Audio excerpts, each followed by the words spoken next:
ప్రధానమంత్రి నరేంద్ర మోదీ గారు ఆంధ్రప్రదేశ్కి ఇచ్చింది ఒక గాడిద గుడ్డు.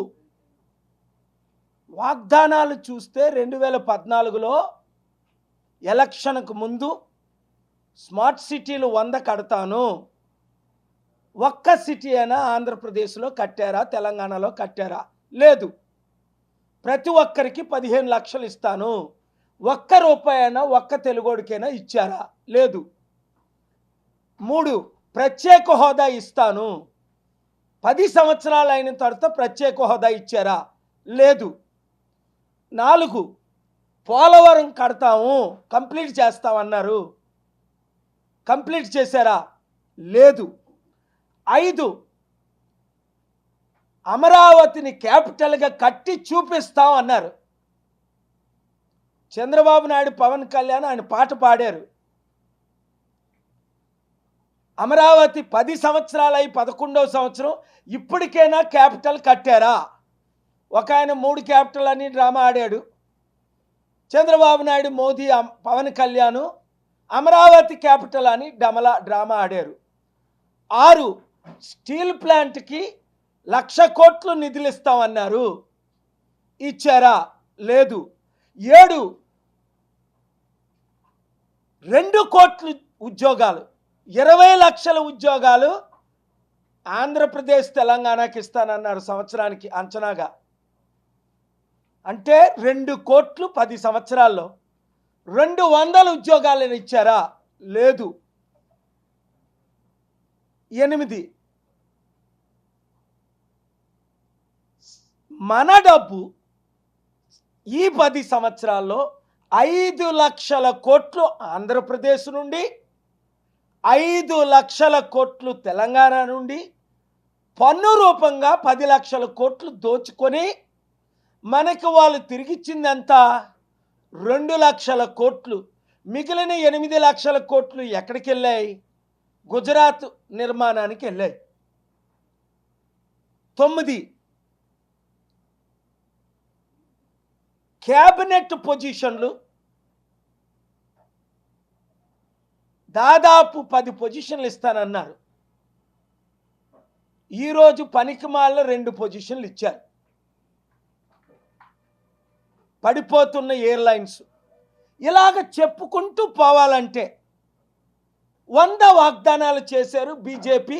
2014 మేనిఫెస్టో చూడండి. అమెరికన్ డాలరు రూపాయితో ఈక్వల్ చేస్తామన్నారు. ఆయన ప్రధానమంత్రి అయినప్పుడు $1 56 రూపాయలు, ఇప్పుడు డాలరు 86 రూపాయలు. అంటే 33% పడిపోయింది. 10 ప్రపంచ దేశాలన్నీ అమెరికా వీసాకి క్యూ కడతారన్నారు, మన ఇండియా వీసాకి. ఒక్కడు రాట్లేదు సరికదా. ఉన్న కంపెనీలన్నీ ఇండోనేషియా, చైనా, ఇతర దేశాలకు వెళ్ళిపోతున్నాయి. 14 ప్రధానమంత్రులు చేసిన అప్పు సంవత్సరానికి 1,00,000 కోట్లు. నరేంద్ర మోదీ గారు చేసిన అప్పు నెలకి 1,00,000 కోట్లు. 12 ఆంధ్రప్రదేశ్ అప్పు 10 లక్షల కోట్లు దాటింది.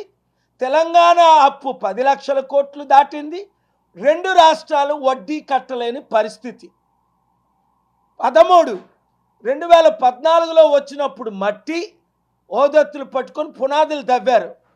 2025లో వచ్చినప్పుడు పవన్ కళ్యాణ్కి చాక్లెట్ ఇచ్చి వెళ్ళిపోయారు. ఇంకెన్ని చెప్పాలి? కానీ వీళ్ళేమంటారు? ఆ లోకేష్ కుర్రాడు, అనుభవం లేని కుర్రాడు అంటాడు, మన ప్రధానమంత్రి ఒక 100 మిసైల్తో సమానం పాకిస్తాన్కి. ప్రధానమంత్రి అట 100 మిసైల్స్తో సమానం అట పాకిస్తాన్కి. పాకిస్తాను, చైనా, నేపాల్ మన దేశంతో ఆడుకుంటున్నాయి. చైనా ఏమో మొత్తం బోర్డర్ అంతా ఆక్యుపై చేసేసింది. 15 పవన్ కళ్యాణ్ మోదీని తిట్టి, మీరు నార్త్ ఇండియన్ పార్టీ, ఇది హిందీ వాళ్ళ పార్టీ అన్నోడు ఈరోజు ప్రధానమంత్రి పాదాల మీద పడితే ఉప ముఖ్యమంత్రి పదవి ఆయనకి, అన్నయ్యకేమో ఒక రత్నం ఏదో ప్రసాదమో, ఇంకొక అన్నయ్యకేమో ఇక్కడ ఎమ్మెల్సీ సీటు. 16 చంద్రబాబు నాయుడు ఏమన్నాడు? మోదీ ఒక దరిద్రుడు, భార్యనే వదిలేసినోడు, పిల్లలంటే విలువ తెలియనోడు, ఇంత ద్రోహి లేడు అని 100 సార్లు అన్నాడు 2019 ముందు. 2020 బీజేపీతో పొత్తులు పెట్టుకున్నంత వరకు ఇప్పుడేమంటాడు? ఇలాంటి ప్రధానమంత్రి ప్రపంచానికే విశ్వగురు. వీళ్ళకి సిగ్గుందా? వాళ్ళ మాటల్లో విలువ ఉందా? ఇప్పుడు రేవంత్ రెడ్డి చూడండి, ఈరోజు హృదయంలో ఉన్నదే బయటకు వచ్చేసింది. ఏమన్నాడు? మమ్మల్ని ఢిల్లీ వాళ్ళు దొంగల్లా చూస్తున్నారు. ఈరోజు అన్ని మాటలు, నిన్న అన్ని మాటలు. మమ్మల్ని దగ్గరికి రానివ్వట్లేదు, చెప్పులు కూడా దోచుకుంటామని. ఒక సీఎంగా నాకు అపాయింట్మెంట్ ఇవ్వట్లేదు, నన్ను గజ దొంగలుగా చూస్తున్నారు, మా తెలంగాణ వారిని నీచులుగా చూస్తున్నారు అని అన్నాడా లేదా ఆయన? అంటే ఇక్కడ చంద్రబాబు నాయుడు మోదీ పాటలు పాడుతున్నాడు. ఎందుకు అంటే 52 రోజులు మోదీ అమిత్ షాలు జగన్ ద్వారా చంద్రబాబుని జైల్లో పెట్టినందుకే కదా. ఇప్పుడు నోరిప్పితే ఓటుకు నోటు కేసులో చంద్రబాబుని రేవంత్ రెడ్డిని జైల్లో పెడతారనే కదా. ఎందుకు ఈ దరిద్రం మన తెలుగు రాష్ట్రాలకి?